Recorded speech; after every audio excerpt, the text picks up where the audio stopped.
केंद्राने आधीच मराठ्यांना ईडब्ल्यूएस मधून आरक्षण दिलंय सरसगट या शब्दाला सरकारचा आक्षेप आहे। मंत्री रामदास आठवले यांनी प्रतिक्रिया दिली आहे। ओबीसीवर अन्याय करायचा नाही ही भूमिका सरकारची आहे।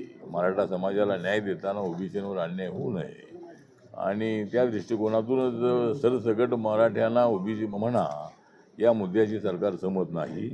कारण मराठा समाज हा क्षत्रिय समाज आहे आणि मराठा समाजाला तसं पाहिलं तर आमच्या केंद्र सरकारने 10% आरक्षण जे आहे ते इकॉनॉमिक वीकर सेक्शनला दिलेलं आहे, ईडब्ल्यूएसचं आरक्षण, आणि त्याच्यामध्ये मराठा समाजाला इथे चांगला फायदा होतो आहे। त्यामुळे मला असं वाटतं की मराठा समाजाला आरक्षण मिळालं पाहिजे ही भूमिका सर्वात अगोदर मी मांडली होती। लोकशाही मराठी ऐका, पहा, जागरूक रहा।